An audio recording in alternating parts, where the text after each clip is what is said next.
Assalamualaikum warahmatullahi wabarakatuh. Saya Balki Saktama Sabila dari kelas Akuntansi Syariah D semester 6 dengan NPM 1951030036. Di sini saya akan membuat soal dan juga jawaban untuk memenuhi UTS Akuntansi Keuangan Lingkungan 2. Baiklah, simak video berikut ini ya.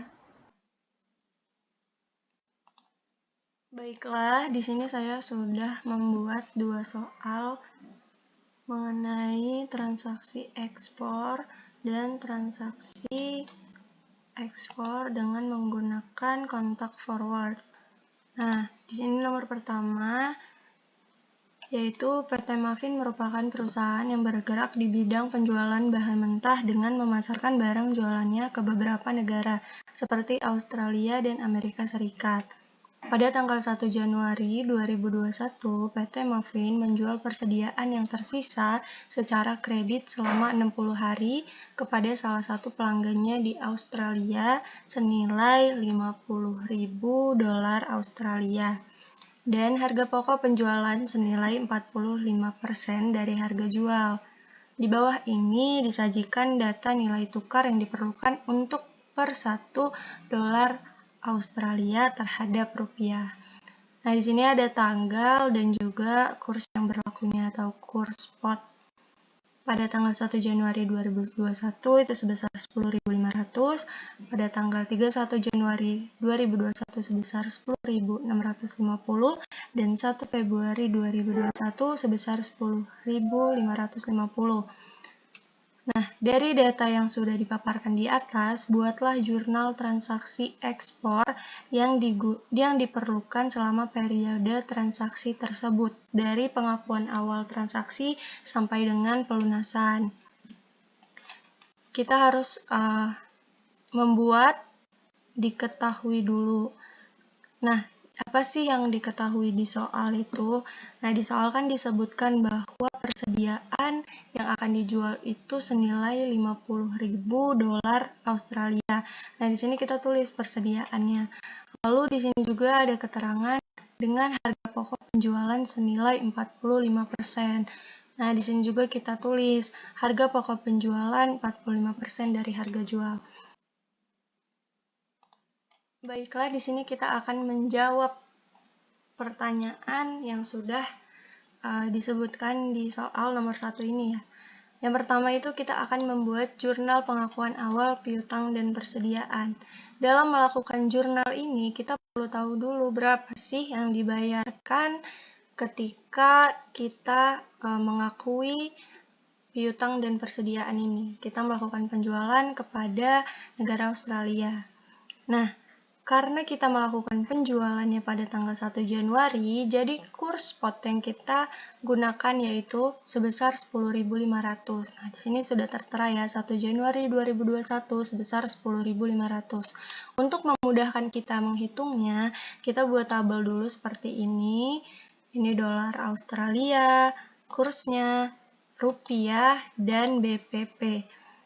Nah, di sini kita sudah mengetahui bahwa penjualan yang akan kita jual gitu sebesar 50.000 dolar Australia. Kurs yang digunakan sebesar 10.500. Nah, untuk mencari berapa rupiah sih dari 50 dolar Australia ini, kita perlu cukup mengalihkan dolar Amerika yang sebesar 50.000 ini dikali dengan kurs 10.500, hasilnya 525 juta. Lalu BPP ini dihasilkan dari perkalian antara ini ya rupiah 525 juta dikali dengan 45%, hasilnya adalah 236 juta 250 rupiah. Nah, ketika kita sudah mengetahui berapa jumlah yang akan dibayarkan dengan mata uang rupiah, kita melakukan jurnal. Jurnal penjualan itu adalah piutang pada pendapatan penjualan dengan BPP pada persediaan.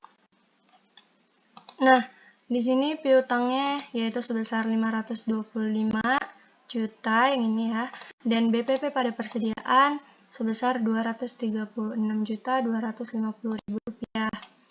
Lalu yang kedua, kita mencatat pelaporan keuangan.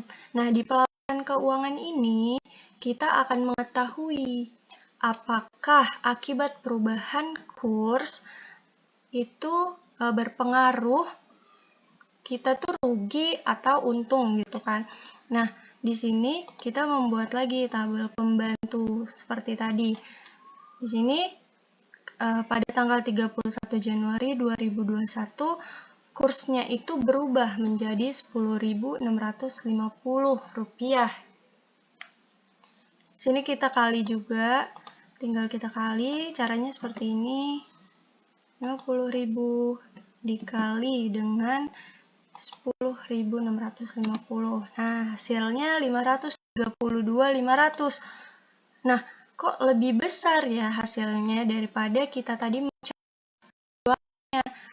selisihnya ini berapa?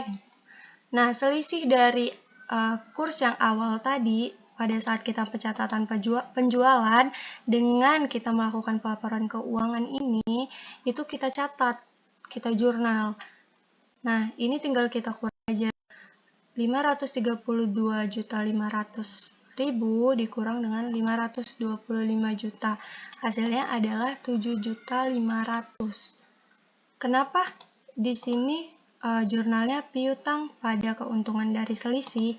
Karena kita untung. Kita nyatet pengakuan awalnya yang akan dibayarkan oleh negara Australia itu sebesar 525 juta. Tapi di sini ada perubahan, naik gitu, nilai kursnya naik, berarti harga penjualan kita juga naik gitu kan. Maka dari itu di sini kita mendapat keuntungan dari selisih kurs sebesar 7.500. Lalu yang terakhir, pelunasan. Nah, pada saat melakukan pelunasan ini juga akan di jurnal. Nah, seperti tadi kita membutuhkan tabel pembantu seperti ini, yaitu ini dolar Australia sebesar 50.000 kursnya. Nah, kursnya kita tidak memakai tanggal 31 Januari lagi, karena kan ini selama 60 hari gitu kan. Jatuh temponya itu pas 1 Februari 2021 ini. Nah, di sini kita memakai kurs yang berbeda lagi, yaitu sebesar Rp10.550. Ini tinggal kita kali ya. Sama dengan 50.000 dikali 10.550. Hasilnya 527.500. Loh, ada perbedaan lagi. Pas kita nyatet nih yang namanya pelunasan gitu, melakukan pelunasan. Ternyata pas melakukan pelunasan itu Australia hanya membayar Rp527.500.000. Nah, kan kita tadi nyatetnya sebesar segini. Karena tadi sudah gitu kursnya. Jadi pas pembayaran, kas pada piutang sebesar 520.500 dan beban kerugian selisih kurs 5 juta ini dari sini 532 dikurang 527.500. Nah, beban kerugian selisih kurs pada piutang kredit itu 5 juta. Nah, seperti itu cara menjawab soal nomor 1 ini. Lalu kita ke soal yang nomor 2.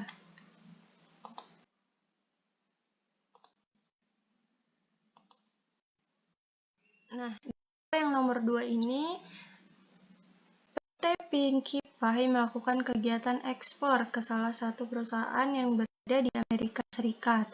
Pada tanggal 6 Januari 2022, PT Pinkie Pie melakukan penjualan mesin dan secara bersamaan melakukan kontrak forward. PT Pinkie Pie melakukan penjualan mesin kepada Amerika Serikat seharga $60.000 Amerika Serikat dengan penyelesaian dalam waktu 50 hari dan kontrak forward 50 hari untuk menjual $60.000 dengan kurs forward dolarnya sama dengan 14.100. Untuk mengurangi resiko kerugian perubahan kurs, di bawah ini disajikan data kurs spot yang berlaku sebagai berikut. Nah, di sini ada tanggal 6 Januari 2022 sebesar 14.150 dan 20 Maret 2022 sebesar 14.000. Lalu pertanyaannya yaitu yang A, buatlah jurnal yang diperlukan terkait transaksi di atas. Yang B, apakah terdapat pengaruh terhadap laba neto yang dihasilkan jika menggunakan kontrak forward? Bandingkan. Nah, di sini kita seperti yang nomor 1 tadi, kita di sini menulis dulu apa saja sih yang diketahui dalam soal.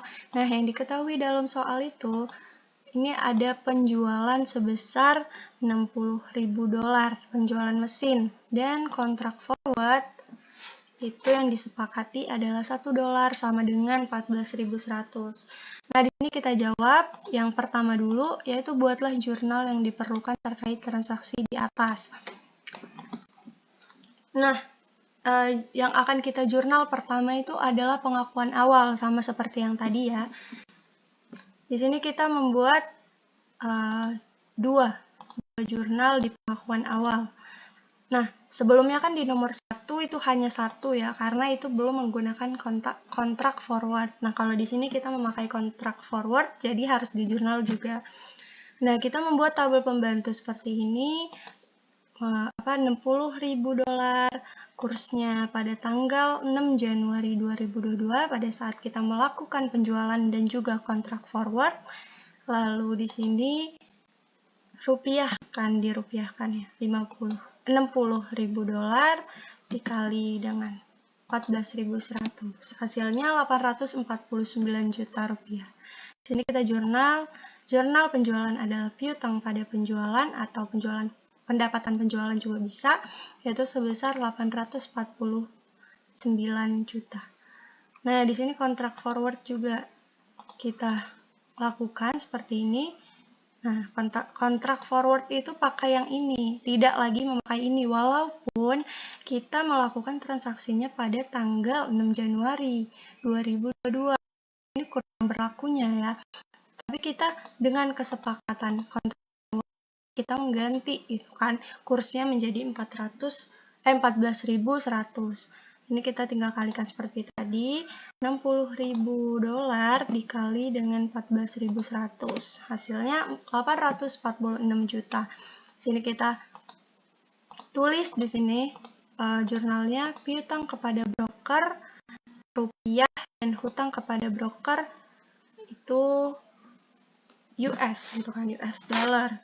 Ini kenapa berbeda? Karena kita di sini menerima uang rupiah dan sini menyerahkan uang dolar. Nah, di sini kita tulis 846 juta. Lalu yang kedua adalah penyesuaian transaksi ekspor. Di penyesuaian transaksi ekspor ini kita akan melihat apakah ada perbandingan kerugian atau keuntungan dari kurs yang berlaku gitu kan. Nah, di sini kita membuat tabel pembantu dulu.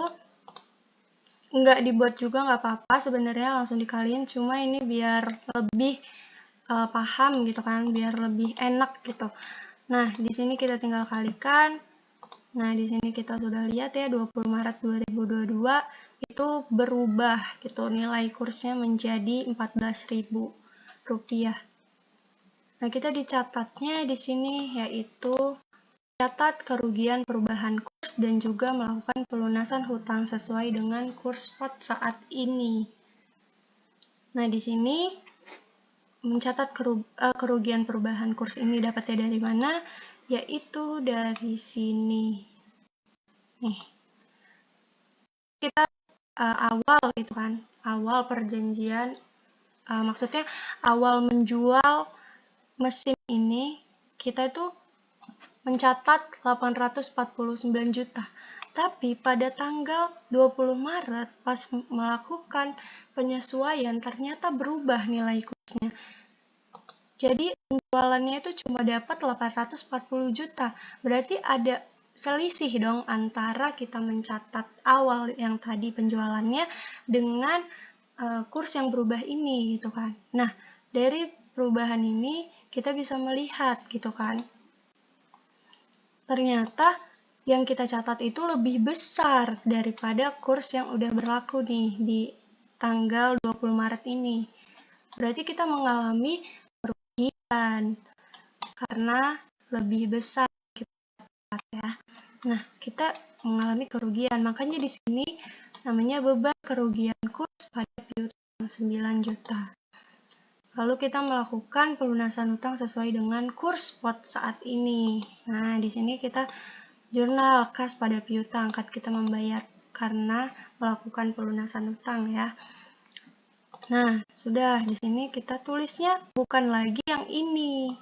Karena kurs yang berlaku pada tanggal segini 20 Maret 2022 adalah ini 14.000 kan. Jadi yang dipakai nominalnya adalah 840 juta. Nah, kita sudah menjurnal. Lalu yang ketiga, kita akan membuat jurnal penyelesaian kontrak forward. Nah, di sini kita membuat dulu tabel perbandingan harga spot dan juga harga kontrak forward. Nah, di sini kurs yang berlaku itu dipakai yang saat ini ya, bukan yang awal kita mencatat penjualannya. Jadi tetap pakai yang 14.000. Harga kontraknya yaitu sebesar 14.100. Nah, ini tinggal kita kalikan aja. 14.000 dikali dengan 60.000 dolar. Nah, ini sama juga ya, yang ini juga dikali hasilnya segini. Nah, dengan melihat harga spot itu 840 juta dan harga kontrak itu 846 juta. Dari sini aja sudah terlihat perbedaannya ya, bahwa lebih besar harga kontrak. Besarnya berapa? Yaitu 6 juta. Berarti di sini kita mengalami keuntungan. Mengapa? Karena kurs spot saat ini itu kita hanya menerima 840 juta. Tapi karena kita sudah melakukan kontrak forward, jadi harga yang dibayarkan itu naik gitu kan. Jadi 846 juta. Maka dari itu kita mendapat keuntungan sebesar 6 juta. Nah, di sini kita mencatatnya yaitu hutang kepada broker ini sebesar 846 juta pada keuntungan dari selisih kurs 6 juta dan kas 840 juta. Di sini kita menyerahkan uang USD dan di sini juga menyerahkan USD. Lalu pada saat pelunasannya, kas pada piutang sebesar 846 juta. Nah, dari sini sudah terlihat sebenarnya. Untuk menjawab soal yang B, apakah terdapat pengaruh terhadap laba neto yang dihasilkan jika menggunakan kontrak forward? Bandingkan. Nah, kita di sini melihat gitu. Kita membuat pakai kontrak forward dan tidak pakai kontrak forward. Pakai kontrak forward, laba atau rugi bersih transaksi kurs itu transaksi yang kita catat adalah transaksi ekspor dan juga transaksi forward tentunya ya. Nah, dalam kita mencatat transaksi ekspor ini, kita mengalami kerugian sebesar 9 juta. Ini ya. Kita mengalami kerugian karena perubahan kurs itu, lalu kita mencatat juga transaksi forwardnya. Ternyata dalam kita sudah membuat perjanjian kontrak forward, itu kita mengalami keuntungan sebesar 6 juta yang di sini tadi ya. Nah, berarti rugi yang diterima oleh PT Mavin ini sebesar 3 juta. Ini 3 juta dari mana? Tinggal 9 juta dikurang dengan 6 juta. Hasilnya 3 juta. Lalu kita membuat juga yang tidak pakai kontrak forward. Nah, untuk yang tidak memakai kontrak forward ini berarti transaksi yang kita lakukan hanyalah transaksi ekspor ya. Nah, di sini udah jelas kita mengalami kerugian 9 juta. Lalu di sini terlihatlah berarti ya, rugi bersihnya itu 3 juta dan ini ruginya 9 juta. Gitu kan? Jadi dapat disimpulkan jika memakai kontrak forward, rugi yang ditanggung hanya sebesar 3 juta. Namun, jika tidak memakai kontrak forward, maka rugi yang ditanggung sebesar 9 juta. Maka dari itu, dalam melakukan atau memakai kontrak forward ini, kita mendapat keuntungan. Kita untung memakai kontrak forward ini karena rugi yang dihasilkan atau rugi yang kita terima itu lebih sedikit dibandingkan kita tidak memakai kontrak forward. Walaupun sama-sama rugi ya, tapi lebih kecil gitu. Nah, tidak terasa udah selesai ternyata penjelasan soal 1 dan soal 2. Dari sini kita sudah mengetahui pasti ya bedanya antara transaksi internasional ekspor yang tidak menggunakan kontrak forward dan juga transaksi ekspor yang menggunakan. Sekian penjelasan dari saya. Jika ada kesalahan, kekurangan, dan juga salah kata dalam melakukan penjelasan ini, saya minta maaf. Saya akhiri. Wassalamualaikum warahmatullahi wabarakatuh.